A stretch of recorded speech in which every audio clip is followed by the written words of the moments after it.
الحمد لله الذي وحده والصلاة والسلام على من لا نبي بعده وعلى آله وصحبه الموفين وعده أما بعد فأعوذ بالله من الشيطان الرجيم بسم الله الرحمن الرحيم يا أيها الذين آمنوا انما الخمر والميسر والانصاب والازلام رجس من عمل الشيطان فاجتنبوه لعلكم تفلحون انما يريد الشيطان ان يوقع بينكم العداوة والبغضاء في الخمر والميسر ويصدكم عن ذكر الله وعن الصلاة فهل أنتم منتهون صدق الله المولانا العظيم وصدق رسوله النبي الأمين الحنين العطوف الكريم. آئیے کچھ عرض و معروف سے پیشتر بارگاہ بے کس پناہ میں درود پاک کا نذرانہ پیش کریں. پڑھیں بآواز بلند اللہم صلی علی سیدنا و مولانا محمد وعلی آل سیدنا ومولانا محمد بارک وسلم صلاة وسلام علیک یا رسول اللہ صلی اللہ تعالی علیہ وسلم. آج کے اس خطاب کا موضوع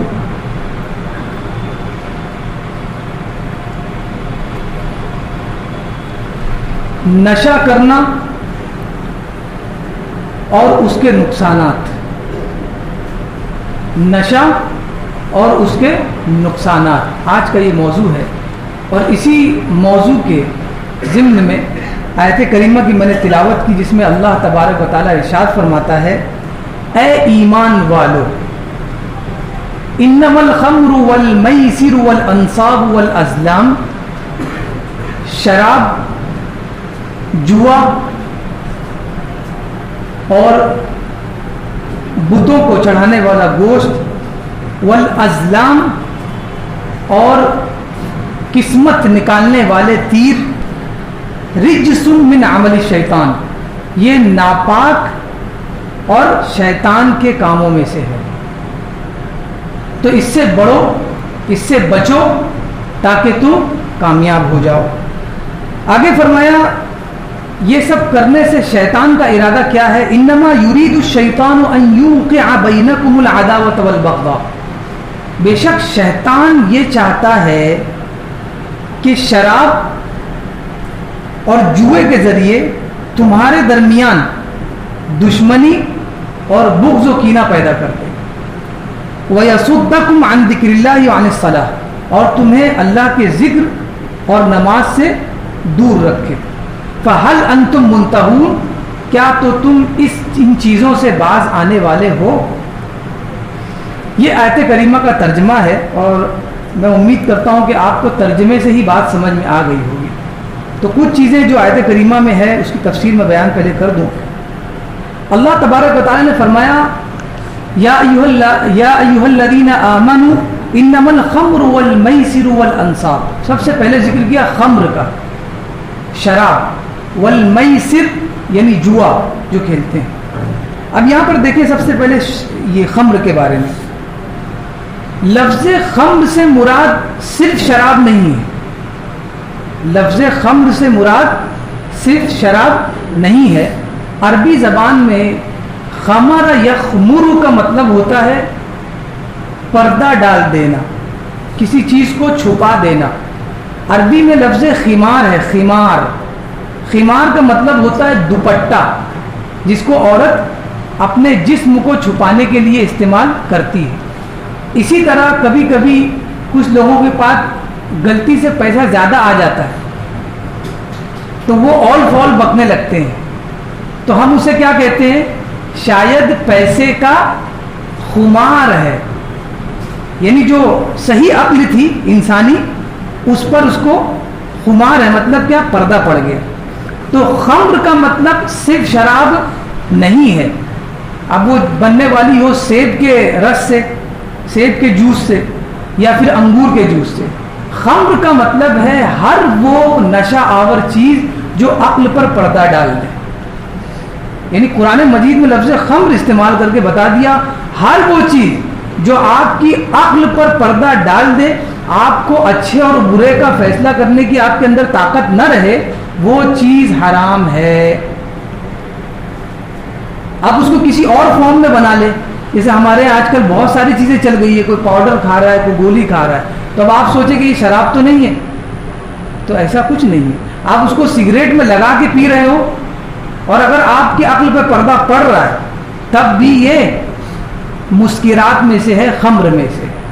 اچھا، جو سائنسداں ہیں وہ بھی حیران ہے اس آیت کریمہ کو پڑھنے کے بعد۔ تعجب تو یہ ہے کہ ہم سے زیادہ وہ لوگ پڑھتے ہیں، یہ سب سے بڑی تعجب کی بات ہے۔ وہ حیران ہے کہ قرآن مجید میں لفظ خمر کا استعمال ہوا، اور اس خمر سے صرف مراد وہ والی شراب نہیں جو انگور کے رس سے بنتی ہو یا سیب کے رس سے بہت سارے سرکوں سے بنتی ہے، بلکہ اس سے مراد ہر وہ نشہ آور چیز ہے جس سے عقل پر پردہ پڑ جائے۔ اور وہاں پر یعنی عرب میں اس وقت جاہلیت میں، ایام جاہلیت میں، یعنی اسلام آنے سے پہلے کئی طرح کی شراب پی جاتی تھی، کئی طرح کی، لیکن اس میں سب سے کم جو ملنے والی جو شراب تھی وہ انگور ہی کی تھی، انگور اور دیگر چیزوں کی۔ لیکن جو اناج وغیرہ کا وہ لوگ نبیذ بناتے تھے، اس کو نبیذ کہتے تھے، وہ لوگ پیتے تھے، اس سے نشہ آتا تھا۔ یعنی اس دور میں یہ آیت کریمہ جب نازل ہوئی تو آج کے سائنسداں پریشان ہیں کہ اس میں کوئی ایک چیز اللہ تبارک و تعالیٰ نے نہیں چھوڑی کہ بھائی اس دور میں جو جو شراب یوز ہوتی تھی اس کا نام ذکر کر دیا جاتا کہ یہ ساری شرابیں حرام ہے، لیکن اللہ نے کیا فرمایا؟ الخمر، جو جو عقل پر پردہ ڈال دے سب حرام ہے۔ جو انسان ایسی چیز پی لے یا کھا لے جس سے وہ یہ پتہ نہ لگا پائے کہ یہ میری بیوی ہے، اسے نہیں مارنا چاہیے، اور جب وہ پی لے تو اسے یہ نہیں پتہ لگ سکے کہ یہ میرا بھائی ہے، اس سے کیسے ملنا چاہیے، اور اس کو پینے کے بعد اسے یہ فیصلہ نہیں سمجھ میں آئے، یہ فیصلہ نہ کر پائے کہ یہ گٹر ہے، اس کے اندر نہیں لیٹنا چاہیے، یہ گندا پانی ہے، اسے نہیں پینا چاہیے۔ یہ کب ہوتا ہے؟ جب آپ کی عقل پہ پردہ پڑ جاتا ہے۔ اسی لیے خمر، ہر وہ چیز جو آپ کو نشہ دلائے اور آپ کی عقل کو، آپ کے حواس کو اپنے کنٹرول میں کر لے، یہ ہے خمر کا معنی۔ اچھا، قرآن مجید میں جو آیت کریمہ میں بیان کیا الخمر یعنی شراب جو پینے سے جس کی عقل چلے، اس کے بعد میسر، میسر کا مطلب جوا۔ جتنے شراب پیتے ہیں وہ کہیں نہ کہیں کسی نہ کسی جوا میں ملے ہوں گے آپ، تو ایک جوا ہے۔ اس کے بعد فال کے تیر، یعنی اپنی قسمت میں کیا ہے نہیں ہے وہ جاننے کے لیے تیر کا استعمال کیا جاتا تھا پرانے زمانے میں، جس کو ازلام کہتے ہیں۔ قرآن مجید میں جس کا ذکر ہوا ازلام، یعنی کبھی کوئی سفر پر جانا چاہتا ہو تو وہ سوچتا تھا کہ جانا بہتر ہوگا یا نہیں ہوگا، تو وہ کاہن کے پاس جاتا تھا جو جھوٹا ہوتا تھا اور اپنی طرف سے من گھڑت باتیں بتاتا تھا۔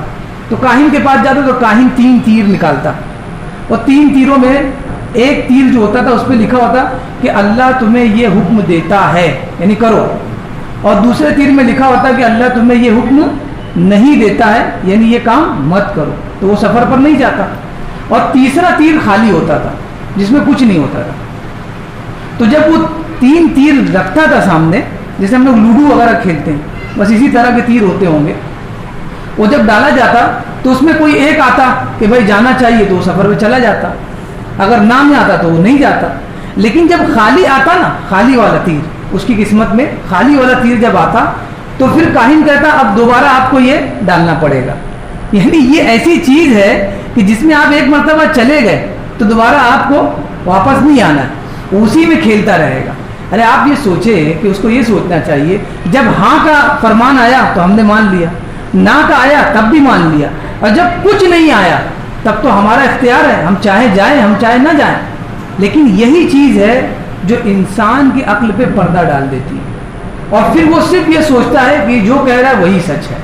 بہرحال اسی لیے اللہ تبارک و تعالیٰ نے صرف شراب کا ذکر نہیں کیا بلکہ یہ فال کے نام بھی بتائے جو پانسا ڈالا جاتا ہے، اور اس کے بعد جوا جو کھیلا جاتا ہے، ان کا بھی ذکر کیا۔ بتانا مقصد یہ ہے کہ اللہ تبارک و تعالیٰ نے فرمایا کہ شراب یعنی جو نشہ آور چیزیں ہیں وہ، اور یہ ساری چیزیں گندی ہے، ناپاک ہے، تو ناپاکی دو طرح کی ہوتی ہے، ایک تو حسی ہے جس کو ہم دیکھتے ہیں محسوس کرتے ہیں، اور ایک اندرونی ہوتی ہے جس کو ہم نہیں دیکھ پاتے. مثال کے طور پر شراب یہ حسی ناپاکی ہے.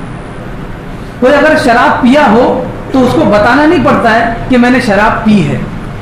کسی نے نشہ کیا ہو تو اس کو بتانا نہیں پڑتا ہے کہ میں نے شراب یا نشہ کیا ہے، بلکہ خود اس کے ویوہار سے پتہ چلنے لگتا ہے کہ وہ شراب پی چکا ہے، اس کے منہ سے گندی بدبو آتی ہے. تو یہ ظاہری ناپاکی ہے.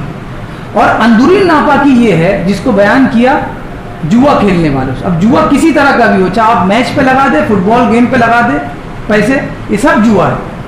جوا کی بہت ساری قسمیں، ہر زمانے میں اس کی نئی نئی شکلیں آئیں. تو کہنے کا مطلب یہ ہے کہ اللہ نے یہ دوسری چیزوں کو بیان کیا اور بتایا کہ یہ بھی گندگی ہے، لیکن کون سی؟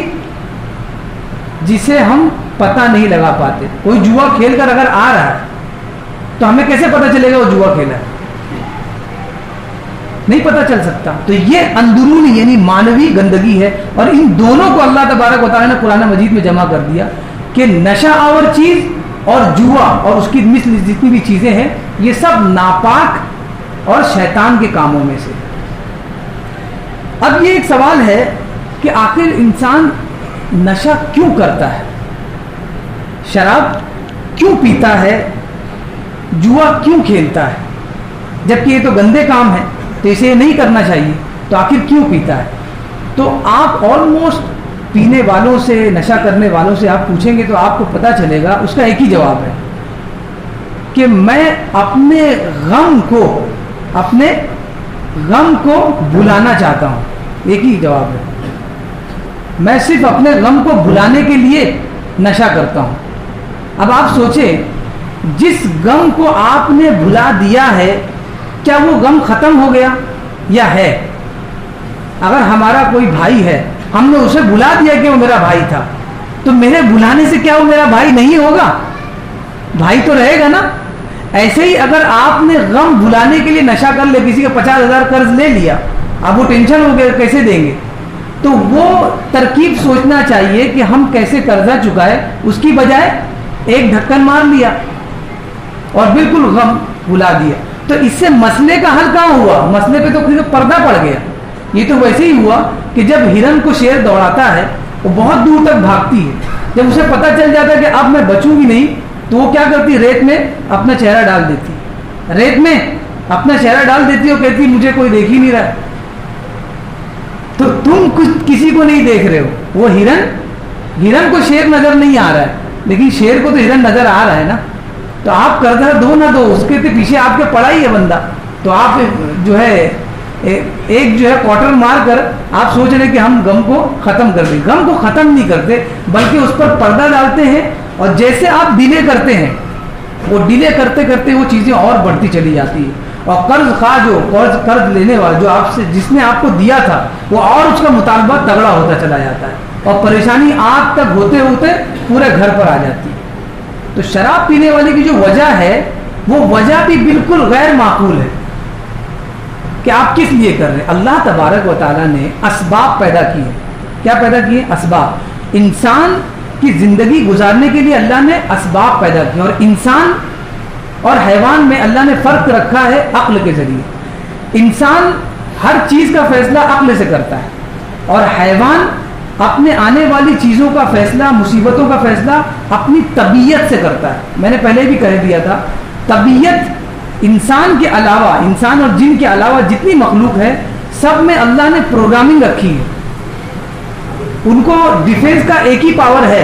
اگر کتا ہے آپ اس پر ظلم ڈھا رہے ہیں تو کتا جواب میں کیا کرے گا؟ کتا کاٹ لے گا. اگر بلی پر آپ بلا وجہ بلی کو مار رہے ہیں تو بلی کیا کرے گی؟ بلی آپ کا بال نوچ لے گی، آپ کے چہرے کو زخمی کر دے گی. یہی اس کا علاج ہے، اور دوسرا وہ کچھ نہیں کر سکتی یا بھاگ جائے گی. لیکن انسان پر اگر کوئی ظلم کرتا ہے تو انسان اس کا بدلہ، اس کا رپلائی بہت طریقے دے سکتا ہے. یا تو وہ مار سکتا ہے، یا تو وہ قتل کر سکتا ہے ظالم کو، یا تو وہ اسے معاف کر سکتا ہے. بہت سارے ذرائع ہیں جس کے ذریعے وہ کر سکتا ہے. اس کی وجہ کیا ہے؟ وہ اپنی عقل کو بروئے کار لاتا ہے اور عقل کے ذریعے فیصلہ کرتا ہے. لیکن شراب پینے کے بعد یہی عقل کیا ہو جاتی ہے؟ معروف ہو جاتی ہیں، اس پر پردہ پڑ جاتا ہے. اب وہ یہ پتہ نہیں لگا پاتا کہ مجھے چلنا کیسے ہے. اب جب وہ اپنی عقل پر پردہ ڈال دیتا ہے تو وہ آ جاتا ہے کس کی کیٹیگری میں؟ شیطان کے ماننے والوں کی کیٹیگری میں. اسی لیے کہا گیا کہ شراب پینا شیطان کے کاموں میں سے، کہ آپ جب شراب پیتے ہیں آپ کی عقل. اچھا، جو تکالیف ہے، تکالیف شرعیہ، آپ کو نماز کا حکم دیا گیا ہے، حقوق ادا کرنے کا حکم دیا گیا ہے، یہ کس کو دیا گیا ہے؟ کسی بیل کو حق ادا کرنے کا حکم ہے؟ کسی جانور کو حق ادا کرنے کا حکم ہے؟ انسان کو ہے. کیوں؟ کیونکہ عقل دی ہے. ہم نے تمہیں عقل دی ہے، تم شر اور خیر میں فیصلہ کرتے ہو. اب اگر تمہاری عقل پہ پردہ پڑ جائے تو تم تکالیف کو اٹھاؤ گے کیسے؟ تم نماز کیسے پڑھو گے؟ بیوی کا حق ادا کیسے کرو گے؟ ماں باپ کا حق کیسے ادا کرو گے؟ کر ہی نہیں سکتے، کیونکہ تم نے اپنے ہی وجہ سے اپنے ہی عقل پر پردہ ڈال دیا ہے. تو یہ وجہ ہوتی ہے شراب پینے کی اور اس کے نقصانات کی. اور یہ معاملہ سب سے افسوس کی بات یہ ہے کہ ہماری سوسائٹی میں تعجب کی بات یہ ہے کہ جس مذہب میں اس کے بارے میں اچھی خاصی بحث کی گئی ہے، تفصیل سے بیان کیا گیا، اس میں اگر یہ برائی دیکھنے کو ملے تو میں سمجھتا ہوں کہ اس کے خلاف کھڑا ہونا چاہیے اور انہیں سمجھانا چاہیے. میں بھی کوئی چلا نہیں رہا ہوں، بلکہ میں آپ کو جو بھی پیتے ہو گناہ ہے، لیکن آپ یاد رکھیں ہمیشہ گناہ سے نفرت کریں. میں ہمیشہ یہ بتاتا ہوں، گناہ سے نفرت کرے، گناہ گار سے نفرت نہ کرے. اس کی جو تکلیف ہے اس کا حل ڈھونڈے. اگر آپ بھی اسے لان تان کریں گے تو تکلیف کا حل کہاں ملے گا؟ وہ اور پیے گا، وہ بولے گا یہ بھی ایک ٹینشن ہے اور ایک گھوٹ مارا جائے. یہی حل ہے اس کا. اس کے پاس تو ایک ہی حل ہے، پردہ ڈالتا چلا جائے گا جب گناہ بڑھتا چلا جائے گا. تو اللہ تبارک و تعالیٰ نے اسباب پیدا کیا ہے. انسان کو اگر جینا ہے کاروبار کرے، اس کو اچھی لائف جینا ہے تو نوکری کرے. اب ان اسباب کو بروئے کار لاتے ہوئے اگر وہ زندگی گزارتا ہے تو لوگوں کے نزدیک شریف النفس ہے. لیکن اگر ان اسباب کو وہ بروئے کار نہیں لاتا ہے تو وہ کس کو ٹھکراتا ہے؟ اللہ تبارک و تعالیٰ کی مدد کو ٹھکراتا ہے. اسی وجہ سے اسباب کا بھروسہ نہ کرتے ہوئے لوگ کیا کرتے ہیں؟ یعنی کاروبار کرنا چاہیے، رکشہ چلانا چاہیے، گاڑی پہ دکان ٹھیلے پر کوئی چیز رکھے اور اس کو بیچے، لکڑیاں کاٹ کر اس کو بیچے. جو بھی کام کر سکتا ہے کر سکتا ہے. آسمان سے بارش گری تو اس سے درخت اگے، درخت میں پھل لگے، آپ پھل بیچ رہے ہیں. درخت اگر آگے چل کے سوکھ گیا اس سے لکڑیاں بیچ رہے ہیں، اس سے ایندھن بن رہے ہیں، اس سے کوئلہ بن رہا ہے. سب اللہ نے اسباب رکھے ہیں. مسبب الاسباب ہے، اس نے سارے اسباب پیدا کیے. اب یہ کہہ رہا ہے بندے کو کہ ہم نے تمہیں ایک چیز دی ہے جس کا نام ہے عقل. اب اسی کو لگاؤ لگام اور اسی سے کام لو اور پتہ لگاؤ کہ اس عقل نے کیا کیا تم حاصل کر سکتے ہو. کیا وجہ ہے کہ ایک انسان بہت نیچے ہے لیکن انسان بہت اوپر ہے. جو نیچے وہ اپنے عقل کو کام پہ لگا ہی نہیں رہا ہے. وہ سمجھتا ہے میں تو بے عقل ہوں، میں تو حیوان ہوں. اور جو عقل لگا رہا ہے وہ انسان میں سب سے اوپر ہے. وجہ کیا ہے؟ عقل تو سب کو ایک ہی طرح کی بٹی ہوئی ہے. اللہ کسی کے ساتھ کیوں ناانصافی کرے گا؟ لیکن ہم اس کو بروئے کار نہیں لاتے ہوئے شراب نوشی کر رہے ہیں جس سے ہماری عقل پہ پردہ پڑتا اور ہم اسباب کو حاصل نہیں کر پاتے. تو پتہ یہ چلا کہ جن اسباب کو لینا چاہیے تھا اگر ہم نے اسے ٹھکرا دیا تو گویا ہم نے اللہ کی مدد کو ٹھکرایا. یہ سب اللہ کا، یہ اللہ کی زمین ہے، اس میں ہر چیز پیدا ہونے والی اللہ کی دی ہوئی ہے. اور کس لیے پیدا کی گئی؟ انسان کے لیے. اگر ہم نے اس کو بروئے کار نہیں لایا اس کا مطلب ہم نے اللہ کی مدد کو ٹھکرا دیا. اب کیا کر رہا ہے؟ کام نہیں ہوتا ہے، ہم جا رہے ہیں جوا کھیلنے. تو جتنے جوا کھیلنے والے ہیں آپ ریسرچ کر لیں. اب کیونکہ جوا کھیلنے والے کثرت سے ہوں گے، اس کی وجہ یہ ہے کہ پتہ نہیں چلتا ہے. جو چیز پتہ نہیں چلتی وہ زیادہ ہوتی ہے. لوگ کو اپنی ساکھ کی بھی بہت فکر ہوتی ہے. یعنی وہ ایسا کوئی برا کام نہیں کرنا چاہتے جس سے فیمس ہو جائے. وہ ایسا برا کام کرنا چاہتے ہیں جس سے لوگوں کو پتہ نہیں چلے کہ میں برا کام کر رہا ہوں. جیسے کاروبار میں آدمی پیسہ لگاتا ہے ویسے جوئے میں بھی لگایا، کیا اس میں فرق ہے؟ یہ اس کے پاس جواز ہے. لیکن اس سے پوچھو کہ جوا کھیلنے کے بعد کتنا سکون ملا اور کتنا منافع آیا. تو جوا جتنے بھی کھیلنے والے ہیں ان میں آپ کو ایک چیز کامن ملے گی، وہ کام کرنے سے گھبراتے ہیں. کاہل ہے، سست ہے. آپ یہ دیکھ لیں، وہ کاہل ہے اور سست ہے. اس کی وجہ کیا ہے؟ میں نے آپ کو کیا کہا؟ اللہ نے دنیا میں اسباب بنائے ہیں تاکہ اس کو بروئے کار لاتے ہوئے آدمی پیسہ کمائے. اللہ نے زمین میں پیٹرول نکالا، کس نے نکالا؟ تاکہ آپ گاڑی میں بھرو، گاڑی چلاؤ، ٹریولنگ میں آپ پیسہ کماؤ، لیکن آپ وہی پیسہ لے جا کر کہاں لگا رہے ہو؟ جوئے میں، تاکہ آپ کو 4 گنا 8 گنا فائدہ ہو۔ اب جب جوا کھیلنے بندہ جا رہا ہے تو اس کے بعد اس کے اندر نقصانات کیا ہے جوا کے، وہ دیکھیں۔ سب سے پہلا نقصان تو یہ ہے کہ جوا کھیلنے والا جو ہوتا ہے جب وہ پہلی مرتبہ جیتتا ہے تو یہ نہیں ہوتا کہ اب اتنا پیسہ مل گیا ہے، 50 کے اوپر 50 ملا یعنی 100، تو اب لے کے گھر چلا جائے، کچھ نئی چیز گھر لے کے جائے، بلکہ یہ سوچتا ہے کہ ارے 50 پر جب 50 ملا ہے تو 50,000 پہ کتنا ملے گا، ملٹیپلائی کرتا چلا جاتا ہے۔ تو جیتنے کے باوجود بھی اس گندے دلدل سے وہ نکل نہیں پاتا، بلکہ اور چلتا چلا جاتا ہے۔ ہو گیا، اس کے بعد جب وہ 50,000 لگاتا ہے اور پورے 50,000 جب ہار جاتا ہے تب بھی وہ پیچھے نہیں ہٹتا۔ کیوں؟ کیونکہ اس کو یہ امید ہوتی ہے کہ اب وہ 50,000 جو نقصان ہوئے اس کو واپس لینا ہے۔ تو پتہ چلا اگر وہ جیت بھی گیا تو اس دلدل سے باہر نہیں نکل سکتا، اور اگر ہار بھی گیا تب بھی وہ دلدل سے باہر نہیں نکل سکتا۔ اس لیے جانے سے پہلے سوچ لیں کہ ہم جا کہاں رہے ہیں، اس کے نقصانات کیا ہیں۔ ارے یار، ہم لوگ جب کوئی ٹیلر کے یہاں کپڑا سلانے جاتے ہیں تو 10 لوگ سے پوچھ لیتے ہیں کہ آپ سلائے ہو کبھی اس کے پاس؟ ارے وہ بہت دور ہو گئی بات۔ آپ ایک اپلیکیشن ڈاؤن لوڈ کرتے ہیں، آج کل تو سب new generation, application download کرنے سے پہلے کیا دیکھا جاتا ہے؟ اس کا ریویو کیا ہے، اس کا فیڈ بیک کیا ہے، نیچے ہزاروں کی تعداد، اس کو کتنا اسٹار ملا ہوا ہے، 5 اسٹار ہے 3 اسٹار ہے۔ جب اس کو پتہ چلتا ہے کہ اتنے لوگ اس کے بارے میں اچھا کہتے ہیں تب ہم اسے ڈاؤن لوڈ کرتے ہیں۔ اور جوا کھیلنے سے پہلے، شراب پینے سے پہلے، جبکہ سمجھ لیجیے کہ آپ کو کم سے کم لوگ جوا کھیلتے ہوں گے، شراب پیتے ہوں گے، اس کے باوجود کوئی ریویو لیتا نہیں، انسان کود جاتا ہے۔ اس کا مطلب یہ ہوا کہ یہاں شیطان پورے شد و مت کے ساتھ اس کو کھینچ رہا ہے، اور اللہ نے فرما بھی دیا ہے۔ اور آگے پھر اس کے دوسرے نقصانات میں سے ایک نقصان اور یہ ہے کہ وہ جب کھیلتا ہے تو آپ دیکھیں 2 لوگ ہوتے ہیں، ایک پتا ڈال رہا ہے، دوسرا پتا دیکھ رہا ہے۔ یہ جو پتا ڈال رہا ہے 50,000 لگا کے، اور دوسرا بھی جو ہے اس کے سامنے بیٹھا ہے، اس نے بھی 50,000 لگایا، یہ چاہتا ہے کہ اس کو کھینچ ڈالوں گا، اس کو میں بینک کرپٹ کر دوں گا، اور یہ چاہتا ہے کہ اس کو آج کہیں کا نہیں چھوڑوں گا۔ یعنی دونوں کے درمیان حقیقت میں دل میں کیا ہے؟ دشمنی اور بغض اور عناد ہے۔ وہی اللہ تبارک و تعالیٰ نے قرآن مجید میں جو ارشاد فرمایا انما یرید الشیطان ان یوقع بینکم العداوۃ والبغضاء فی الخمر والمیسر، شراب اور جوئے کے ذریعے شیطان چاہتا ہے کہ تمہارے درمیان دشمنی اور بغض عناد پیدا کر دے، لیکن تم اسے سمجھ نہیں پاتے۔ یہ قرآن مجید کا اسٹیٹمنٹ دیکھیے بالکل آسانی کے ساتھ۔ اس کے بعد کیا ہے؟ اب جوا کھیل رہے ہیں، اب ایک بازی جیت کر دوسری بازی کا انتظار ہے، تو اب ہوگا کیا؟ وَيَصُدَّكُمْ عَنْ ذِكْرِ اللَّهِ، اللہ کے ذکر سے دور ہو گئے۔ یہی شیطان کیا کرتا ہے؟ اللہ کے ذکر سے پھر تمہیں دور کرتا ہے۔ وَعَنِ الصَّلَاةِ، پھر نماز کی کیا فکر ہے؟ اتنا اندر چلے گئے، اتنا بزنس چل رہا ہے۔ اس کے بعد هَلْ أَنْتُمْ مُنْتَهُونَ، اللہ فرما رہا ہے کیا تم اس کام سے باز آنے والے ہو یا نہیں آنے والے؟ کہ اللہ تبارک و تعالیٰ ارشاد فرما رہا ہے۔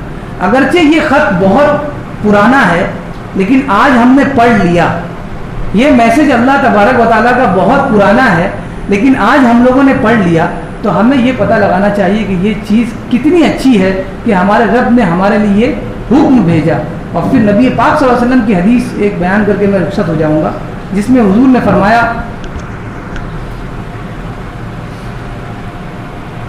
اس حدیث کا مفہوم، حضور فرماتے ہیں کسی کے حضور کے پاس یمن سے کچھ لوگ آئے اور انہوں نے کہا ہمارے یہاں کوئی چیز پیداوار ہے، کوئی چیز پیدا ہوتی ہے، وہ کیا ہم اس کو کھا سکتے ہیں؟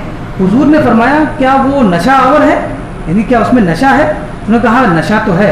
تب حضور نے فرمایا تھا کل مسکر خمر، ہر نشہ آور چیز خمر ہے یعنی شراب ہے، وَكُلُّ مُسْكِرٍ حرام، اور ہر نشہ آور چیز حرام ہے، ہر نشہ آور جو بھی آپ کی عقل پہ پردہ ڈال دے وہ حرام ہے۔ اور پھر حضور نے فرمایا کہ بہت عظیم بات میں کہنے جا رہا ہوں، یہ اللہ تبارک و تعالیٰ کی بات ہے۔ حضور فرماتے ہیں ان علی اللہ عہدا لمن یشرب المسکر، اللہ تبارک و تعالیٰ نے یہ وعدہ لے لیا ہے اس سے کہ جو نشہ آور چیز پیتا ہو، کیا وعدہ لیا ہے؟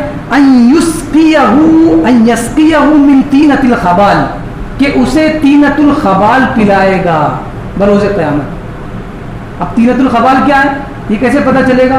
قالوا یا رسول اللہ وما طینۃ الخبال، صحابہ نے عرض کیا رسول اللہ طینۃ الخبال کہتے کسے ہیں؟ حضور نے فرمایا قال عرق اہل النار او عصارۃ اہل النار، طینۃ الخبال کا مطلب ہے جہنمیوں کا پسینہ۔ اس قدر اللہ تبارک و تعالیٰ نے اس کو حقیر جانا ہے۔ اللہ تبارک و تعالیٰ کی بارگاہ میں دعا ہے کہ ہمیں کہنے سننے سے زیادہ اس پر عمل کی توفیق عطا فرمائے۔ وما علینا الا البلاغ المبین۔ سنت